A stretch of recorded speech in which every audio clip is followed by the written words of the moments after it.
Bonjour à tous, j'espère que vous allez bien. Alors, bonjour à tous, j'espère que vous allez bien. Alors, on va terminer ce cours sur la politique aujourd'hui. Et on va commencer par une petite transition avec ce qu'on a dit avant sur Hannah Arendt.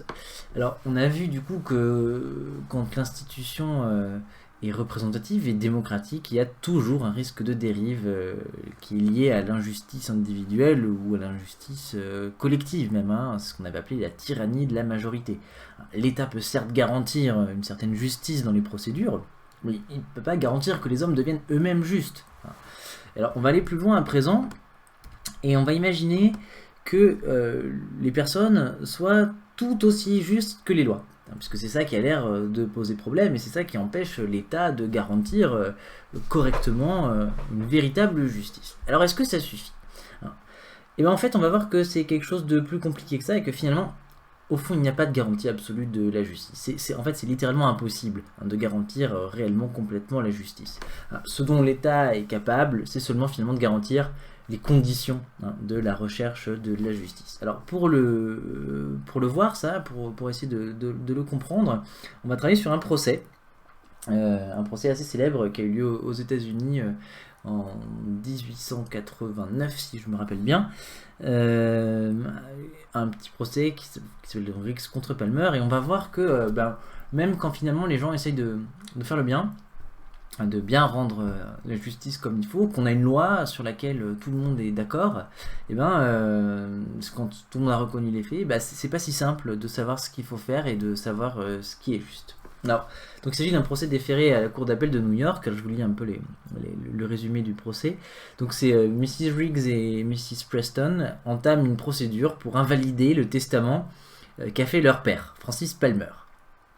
Testament qui a été incontestablement réalisé sous une procédure légale en 1880. Donc voilà, ce dernier attribue en effet une très petite part à ses filles et l'essentiel de l'argent ou de sa propriété à son petit-fils, qui s'appelle Elmer Palmer. Alors pourquoi est-ce qu'elles font ce procès-là? C'est parce que Francis, le grand-père donc, leur père à elle, s'est remarié il y a peu, et il l'a fait juste après avoir fait ce fameux testament. Et le truc, c'est que Elmer, le petit-fils, craint que le grand-père ne change d'avis, ne modifie son testament et ne lègue tout finalement à sa nouvelle épouse. Et alors du coup, il décide de l'assassiner par empoisonnement. Alors Elmer est évidemment condamnée pour meurtre, mais les plaignantes, donc Mrs. Riggs et Mrs. Preston, affirment qu'il serait évidemment injuste que Elmer hérite, puisque cela lui permettrait de bénéficier d'un crime. Ce serait évidemment immoral qu'il touche l'argent après avoir assassiné le légataire. Alors le problème qui se pose, c'est que rien n'indique dans la loi qu'on ne doit pas exécuter un testament officialisé chez le notaire dans ce cas-là. Et la cour, du coup, rejette la plainte, et Mrs. Riggs et Mrs. Palmer ne sont pas contentes forcément, et elles décident de faire appel et d'en référer à la cour d'appel de New York, où siègent 7 juges. Alors qu'est-ce qu'ils doivent décider? Ils ont le choix entre ne pas suivre le testament et du coup ne pas appliquer la loi testamentaire, la loi qui dit que quand il y a un testament qui est fait chez le notaire, il faut le faire, il faut l'exécuter, ou alors appliquer le testament, mais alors faire hériter même pas seulement un meurtrier, mais le meurtrier de la personne dont il va hériter. Donc c'est vraiment un meurtre direct qui est lié à l'espoir de l'argent. Alors je vous annonce à l'avance un truc rigolo, c'est que le résultat a été extrêmement serré. On a finalement un vote à 4 contre 3, donc il y avait une certaine partie des jurés qui ont décidé, qui ont proposé d'appliquer le testament, une certaine partie des jurés qui ont proposé de ne pas le faire. Ils ont dû voter, et voilà, le résultat était très serré. Alors on va voir les arguments des deux camps, et alors ce qui me semble très intéressant ici, c'est que les deux essayent de bien faire leur travail, et de faire au mieux ce qui est juste. Voilà, et du coup, c'est vraiment un désaccord d'interprétation de la loi, un désaccord sur qu'est-ce que c'est la justice dans ce cas-là. Alors ce qui est intéressant, c'est que tout le monde est d'accord sur les faits. Tout le monde est d'accord sur les faits, ça veut dire le testament est vrai, Elmer est un meurtrier. Voilà, il n'y a pas de souci. Tout le monde est d'accord sur la loi. Et la loi, donc, à savoir la loi qui dit qu'il faut appliquer un testament quand il y en a un, c'est la loi. La loi dit bien qu'il faut appliquer, enfin exécuter, on dit, exécuter le testament quand il est fait. Voilà. Et tout le monde pense que c'est une loi qui est correcte, hein. Je pense qu'il n'y a pas trop de doute sur l'idée que voilà, y a l'idée même de testament est une idée assez juste, puisque elle concerne finalement c'est une protection des droits individuels fondamentaux, à savoir de la liberté de disposer de ses biens comme on l'entend, hein.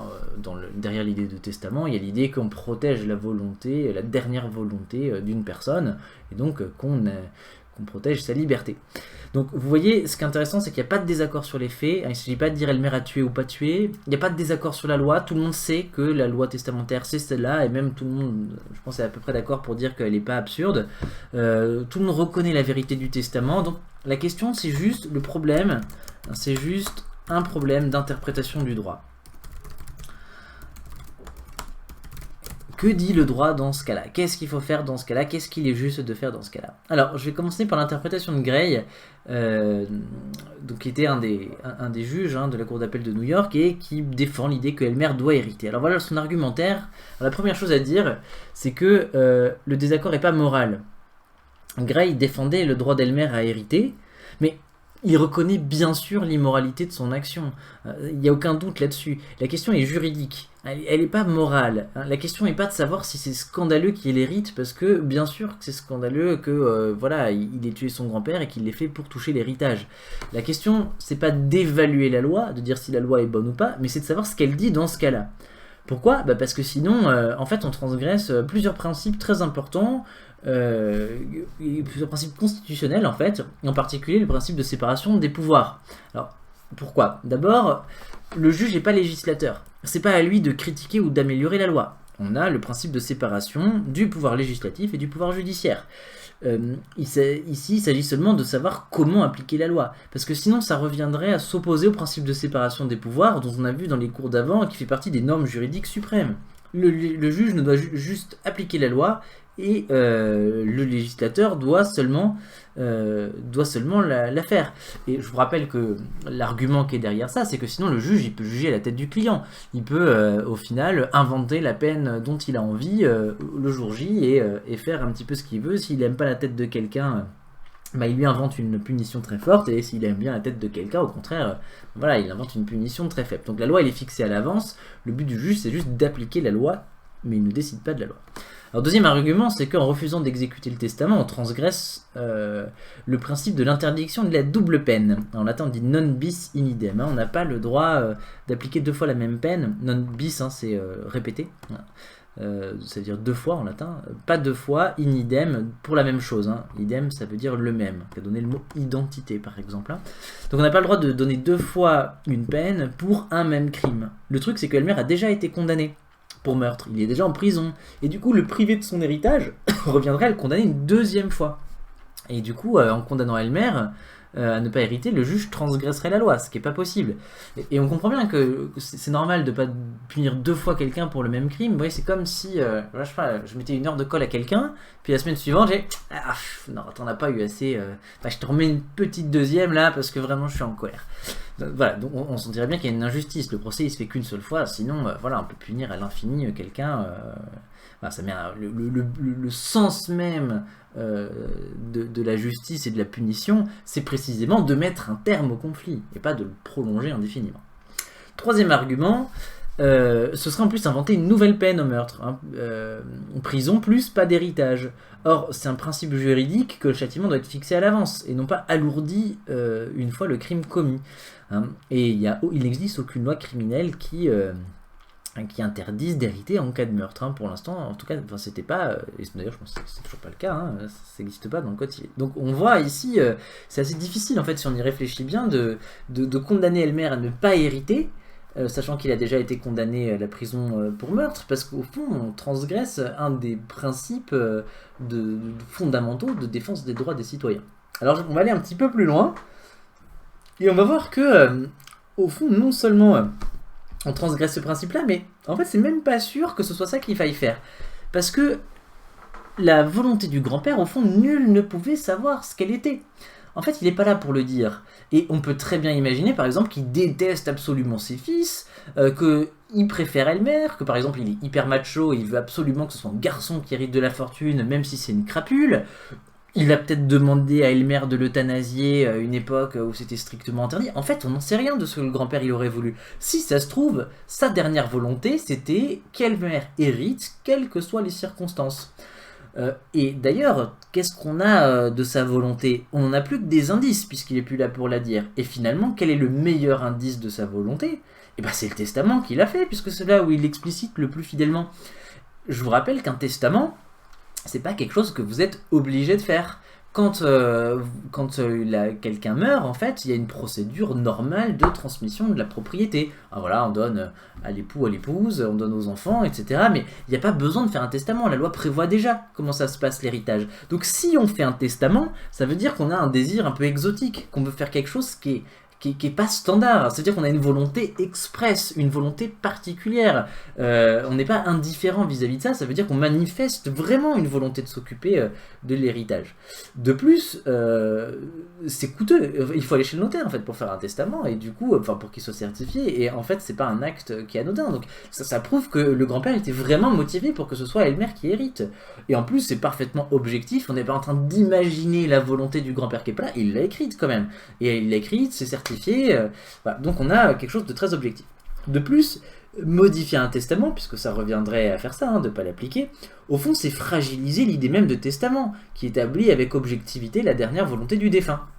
Alors on rappelle au passage que le respect de la dernière volonté, je l'ai déjà dit, c'est pas un privilège, c'est pas juste un petit cadeau qu'on fait aux mourants, mais au fond c'est simplement une application de la protection des libertés individuelles, qui dit que chacun est souverain sur son corps et sur sa propriété. Chacun a le droit de faire ce qu'il veut de son argent. Et imaginez qu'un juge commence à dire que parfois on peut appliquer le testament, mais parfois pas. On voit bien qu'on ouvre la porte en fait à un tas de manipulations possibles. Et on remet en cause l'idée même que c'est la volonté de l'individu qui importe, et quand il s'agit d'une décision concernant lui ou ses biens. Au fond, ce serait extrêmement paternaliste, ce serait déposséder les gens de leur volonté, et ce serait donner au juge un pouvoir qui excède ses prérogatives, puisque au fond, ça lui permettrait de se prononcer à la place d'une personne saine d'esprit et libre pour son bien. Alors, le dernier argument, consiste à dire, et c'est l'argument que donne Gray, c'est que quand on a une loi, on doit l'appliquer à la lettre, indépendamment du contexte, indépendamment de ce qu'on sait sur la chose, parce que les termes de la loi, ils doivent être appliqués de la même façon, pour tout le monde, quel que soit le contexte, quelles que soient les intentions de l'auteur, parce que le juge, il juge des faits, il juge pas des intentions, il juge pas des trucs, et c'est une garantie de justice. C'est très important parce que ça permet d'éviter qu'on adapte la loi en fonction de ses préjugés. Par exemple, t'as volé mais t'as une bonne tête, je vais pas appliquer la loi trop sévèrement, je vais pas l'appliquer à la lettre, je vais l'appliquer à moitié. Ou alors, t'as volé mais j'aime pas ta tête, non seulement je vais appliquer la loi à la lettre, mais je vais en rajouter une petite couche. Donc finalement, la lettre de la loi est une forme de protection contre l'arbitraire éventuel du juge. Ça permet au juge de pas dépasser les bornes, de dépasser les bornes de sa fonction, et de faire autre chose que son métier. Donc les intentions, je rappelle, sont invisibles, le contexte est toujours sujet à interprétation. Est-ce qu'on a une circonstance atténuante par-ci ou non? Est-ce que c'est aggravant ou non? Voilà, la loi, c'est la garantie que ce sera pour tout le monde pareil. Et c'est très important ça, parce que c'est un truc constitutionnel, c'est un truc fondamental du droit, puisque c'est l'égalité des citoyens devant la loi qui est en jeu. Appliquer la loi à la lettre, c'est une garantie que les citoyens seront traités également face à elle. Alors, donc, on voit ici, moi je trouve que c'est ça qui est vraiment génial avec l'argumentaire juridique, c'est qu'on a un argumentaire extrêmement puissant pour faire quelque chose de contre-intuitif. Parce qu'on n'a pas, personne n'a envie de donner le pognon à Elmer, et au fond, on voit que les raisons qui font qu'il faudrait le faire hériter sont très fortes, elles sont appuyées pas juste sur voilà, le cynisme ou le délire d'un juge, elles sont appuyées sur des arguments juridiques qui sont de niveau constitutionnel, quoi. C'est presque une conséquence des protections les plus fondamentales des droits du citoyen, et ne pas le faire, au final, ça nous paraît maintenant même assez grave de ne pas faire hériter Elmer. Alors, je vais vous présenter maintenant l'argument contraire, hein, la défense de l'autre camp, hein, qui dit que Elmer ne doit pas hériter. Donc, encore une fois, les juges disent pas que c'est pour des raisons morales. Le différent est juridique, et il s'agit de l'argumentaire. Leur thèse, c'est que la loi, c'est très important, la loi, dans ce cas, dit qu'il ne doit pas hériter. Hein, c'est ça leur thèse. Alors qu'il y a une loi testamentaire qui dit que le testament il sert à être appliqué. Alors, c'est quoi l'argumentaire? C'est qu'ils disent que il y a la lettre de la loi, c'est vrai. La lettre de la loi, c'est quand on applique la loi à la lettre. Hein. Il y a telle qu'elle est écrite, mais il y a aussi un esprit de la loi. C'est qu'est-ce qu'il y a derrière? C'était quoi l'intention de cette loi? Le but de cette loi? L'intention du législateur? Quelle était l'intention du législateur voilà, quand il a promulgué cette loi? Donc, par exemple, dans le cas du testament, on peut se douter que l'intention du législateur, c'était de faire en sorte que la volonté d'un défunt soit protégée, qu'on puisse pas faire n'importe quoi avec les biens de quelqu'un jusqu'à la fin de sa vie. Après, voilà, mais tant que ça lui appartient encore, on peut pas faire n'importe quoi, et c'est bien lui qui décide de ses biens. Et vous voyez bien, c'est pour ça que le législateur a inventé le testament. Alors, du coup, il existe une autre théorie de la législation qui accorde aux intentions du législateur une très forte influence, et une influence importante sur les lois écrites. Donc le juge n'est pas toujours obligé d'appliquer la loi à la lettre, il peut aussi suivre l'esprit de la loi. C'est ce que je disais ici. En effet, la loi est toujours générale. La loi testamentaire, elle dit, voilà ce que c'est un testament. Et elle ne précise pas toujours les petites exceptions, les cas particuliers compliqués. Voilà, je vais rajouter particulier. Alors pourquoi? Pourquoi est-ce que la loi est générale, et pourquoi la loi testamentaire, elle dit juste, un testament permet à une personne de prévoir voilà, l'héritage, la gestion de l'héritage de ses biens une fois qu'il sera mort.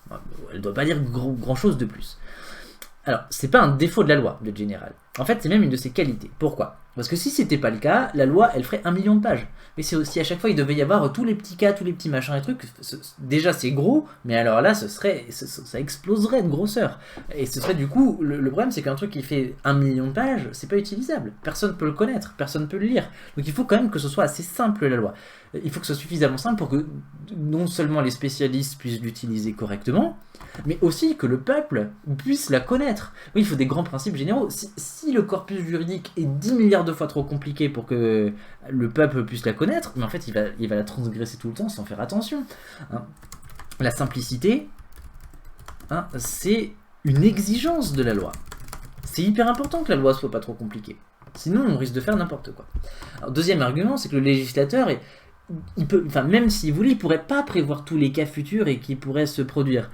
Imaginez le mec qui a inventé la loi des droits d'auteur avant Internet. Vous voyez bien, il n'avait pas prévu qu'un jour on aurait des échanges de contenu aussi faciles, aussi rapides, etc. Et il n'a pas du tout pu prévoir la gestion de la propriété à l'ère de l'échange massif de données. Et ça a été très compliqué, et ça produit un tas de conflits juridiques au tout début de l'explosion d'Internet, par exemple avec Napster, je ne sais pas si vous vous rappelez, qui était une plateforme d'échange de musique où finalement les maisons de disques ne savaient pas trop comment attaquer la chose et ne savaient pas trop comment réagir à ça. Alors enfin, un troisième argument sur ça, c'est que la généralité de la loi, elle permet aussi d'assurer l'égalité des citoyens devant la loi. Puisque si on précisait chaque cas particulier, il y aurait un grand risque qu'on fasse des lois qui s'appliquent à telle ou telle partie de la population et des lois qui s'appliquent à telle ou telle autre. Il faut que ce soit assez général pour que vraiment ça concerne tout le monde. On peut pas dire, là, il y a une loi pour les riches, une loi pour les pauvres, une loi pour les filles, une loi pour les garçons, une loi, pour les noirs, pour les blancs. Vous voyez, c'est comme ça, en fait, qu'on fait de la discrimination. La généralité de la loi permet finalement d'éviter un grand nombre de discriminations. Or, en fait, c'est même un principe constitutionnel, le droit s'applique à l'ensemble de la population, il ne peut jamais viser une de ses parties, même de façon implicite. Alors, la Déclaration des droits de l'homme, dont je vous rappelle, la Constitution française se réclame, hein, c'est le préambule de la Constitution, elle dit le texte de la Constitution de 58 sera conforme à la Déclaration des droits de l'homme de 89. Alors, c'est quoi l'article 6? Elle dit la loi, c'est l'expression de la volonté générale. Et tous les citoyens ont droit de concourir personnellement par leurs représentants à sa formation. Et alors, c'est ça qui est important, elle doit être la même pour tous. Soit qu'elle protège, soit qu'elle punisse. Donc on ne peut pas faire une loi pour une partie de la population, pour tel ou tel cas particulier. Ça doit être, ça doit être la même pour tous, hein, tous les citoyens étant égaux à ses yeux. Ils sont également admissibles à toute dignité, etc. Bref. Donc ce principe d'égalité du citoyen devant la loi implique une forme de généralité de la loi. Alors, donc là vous avez bien compris pourquoi est-ce que la loi est générale. Mais du coup, si la loi est générale, eh ben, ça veut dire qu'il faut pouvoir l'appliquer à des cas particuliers. Et que quand on l'applique à des cas particuliers, eh ben, il va peut-être se poser un certain nombre de problèmes. Et du coup, il va falloir interpréter. Dans ce cas particulier-là, comment est-ce que la loi générale s'applique? Voilà, alors c'est un exemple tout bête. Il est interdit de voler. Ok. Bon ben, le premier vol, je sais pas, on lui met 5 ans de prison, je dis n'importe quoi. Le deuxième vol, on lui met aussi 5 ans de prison. Bon mais en fait, c'est pas exactement le même vol. Il y en a un, c'était une récidive. Il y en a un, c'était, je sais pas, un truc de dernier recours pour survivre. Il y en a un, c'était une fraude massive et ça. Donc on voit que la loi, elle donne juste le principe général, mais qu'après, entre les cas particuliers, il y a quand même des différences. Et le réel est riche de toutes ces différences, et la loi ne peut pas toutes les inclure. Alors comment on fait?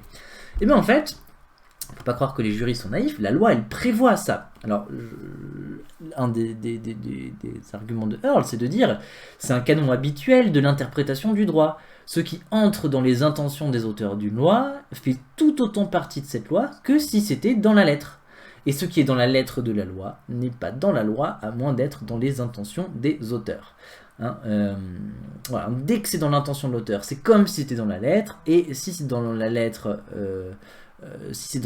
et ben en fait, c'est que c'était forcément dans les intentions de l'auteur aussi, et si c'était pas dans les intentions de l'auteur, c'est que c'était pas dans la lettre de la loi, et que le texte, il est finalement, il ne contient pas ça. Voilà, il faut interpréter la loi, hein, donc comment faire, je précise bien, hein, donc le problème c'est comment appliquer une loi générale à un cas particulier. Voilà, c'est ça le problème qu'on est en train de résoudre. Alors, le juge doit donc interpréter l'intention du législateur. Qu'est-ce que le législateur aurait voulu dans ce cas-là? Alors dans ce cas, il aurait été évidemment absurde de prêter au législateur l'intention de faire hériter le meurtrier de son propre légataire. Et jamais le législateur, en faisant la loi du testament, en disant bah voilà, on va autoriser les gens à faire un papier officiel qui permet de définir leur volonté au moment de leur mort, jamais le législateur n'a pas pu se dire on va le faire, comme ça, les petits-enfants ils pourront buter leurs grands-parents et hériter. Et c'était évidemment pas dans l'intention d'encourager au meurtre. Le législateur aurait pas pu vouloir qu'il puisse hériter. Ça reviendrait à autoriser qu'on puisse profiter de son forfait, mais c'est pire, ça encouragerait au meurtre. C'est ça le problème. Alors, on peut cependant faire une objection à cette idée qu'on peut interpréter la loi. Alors d'abord, quand on se réfère à l'esprit de la loi, on se réfère finalement à quelque chose qui n'est pas très objectif. En tout cas, qui n'est pas si évident, qui n'est pas explicite, alors que la lettre, elle est explicite, elle est publique, elle est écrite, elle est consultable par tous. Autoriser quelqu'un à interpréter la loi, finalement, c'est prendre le risque d'inventer l'intention du législateur, de la fantasmer, de la tourner pour qu'elle soit à notre avantage. On peut en plus ajouter que comment est-ce qu'on pourrait retrouver l'intention du législateur alors que précisément là, il est plus là pour l'expliquer. Le mec a inventé la loi testamentaire, il est mort en 4000 avant Jésus-Christ. En vrai, il est plus du tout là pour expliciter ce qu'il voulait quand il a fait ça. Hein, vous voyez bien qu'on reconstruit son intention. Et le pire, c'est que dans la plupart des régimes démocratiques contemporains et modernes, le législateur, c'est pas un mec, je dis le législateur, mais c'est une assemblée, le législateur. Et d'ailleurs, on peut très bien utiliser ce singulier, hein, le législateur, pour désigner une assemblée, de la même façon qu'on peut dire que le souverain ne désigne pas forcément le roi, mais peut désigner le peuple, par exemple, qui est un collectif, ou une assemblée. Voilà, donc le législateur, comment est-ce qu'on peut savoir l'intention d'une assemblée? On sait très bien que dans une assemblée, les gens, ils votent. Et ils votent parfois un même texte. Ils disent oui, ok, on est d'accord, mais pour des raisons totalement différentes. Qui va voter de façon stratégique pour se faire un allié au Parlement? Qui va voter par conviction parce qu'il y croit vraiment? Qui va faire un calcul en se disant bon, cette loi elle est pas géniale, mais en fait en la votant, finalement je vais pouvoir utiliser telle autre loi que je connais pour faire ci ou ça? Qui va pas faire très attention et voter oui sans faire gaffe? Qui va juste imiter son groupe politique, etc. En fait, les raisons pour lesquelles chacun vote dans une assemblée lui appartiennent et sont finalement souvent assez différentes. Donc on ne peut pas connaître l'intention de l'assemblée puisque c'est une collection d'intentions extrêmement différentes. Donc on voit bien que l'intention du législateur est une pure construction. Et ça c'est une objection qui est quand même assez massive à l'idée qu'on peut utiliser l'esprit de la loi pour l'appliquer à un cas particulier, parce qu'en fait l'esprit de la loi il n'existe pas, il est inconnaissable. Alors, comment est-ce que Earle répond à cette objection? Vous allez voir, c'est trop beau. Et bien, comment est-ce qu'on peut être sûr qu'on n'a pas interprété la loi dans notre intérêt, qu'on n'a pas inventé l'esprit de la loi? Et bien, la réponse, c'est la cohérence du corpus juridique. En fait, on peut retrouver l'intention du législateur, mais c'est pas une intention de type psychologique. C'est pas une intention, c'était pas la motivation du mec qui a voté pour la loi testamentaire. Il s'agit simplement du sens général du texte de la loi, du but objectif dans lequel la loi est faite, quelles que soient les intentions, quelles que soient les raisons pour lesquelles telle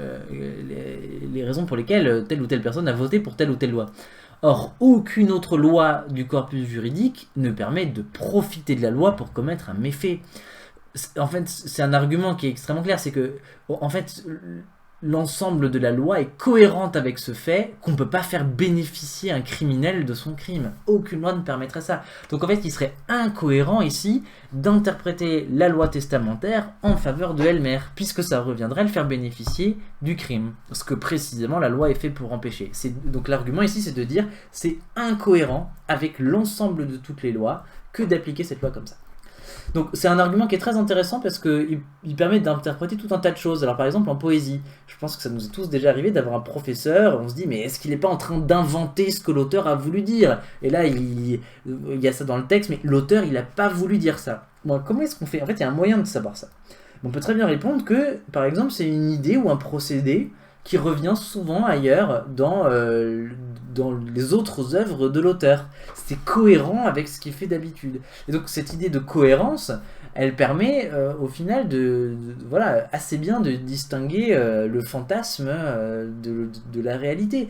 Et donc savoir si un auteur il a fait exprès de produire tel ou tel effet en écrivant les choses comme ça, en fait il suffit de voir si voilà, s'il l'a déjà fait ailleurs, si c'est un thème sur lequel il revient souvent, etc. Et du coup là on peut quand même lui prêter voilà, une certaine générosité, une certaine charité, on dit que c'est le principe de charité, et de dire il y a sûrement plus d'intelligence chez celui qu'on lit qu'on ne le pense. Deuxième objection qu'on pourrait dire, c'est quand même, ok, on peut peut-être retrouver l'esprit du législateur, mais quand même, cette idée qu'il faut interpréter la loi, elle est quand même un petit peu étrange, parce que dans le langage courant, quand on dit interpréter, ça veut quand même souvent dire mal interpréter, ou plus exactement, ça veut dire déformer, ça veut dire transformer. Hein. Au moins, quand on applique un truc à la lettre, on est sûr de ne pas avoir interprété, et du coup, on est certain que c'est ça qu'elle veut dire, la loi. Hein. Et on voit bien ici interpréter pour un sens péjoratif.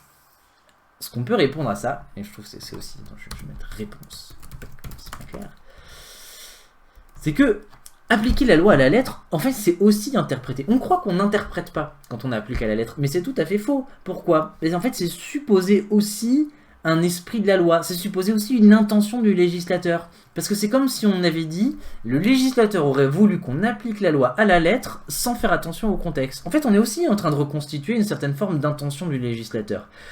Au fond, on n'est jamais à l'abri de l'interprétation. On n'échappe pas à l'interprétation quand on applique à un cas particulier. En fait, on peut dire ça, appliquer une loi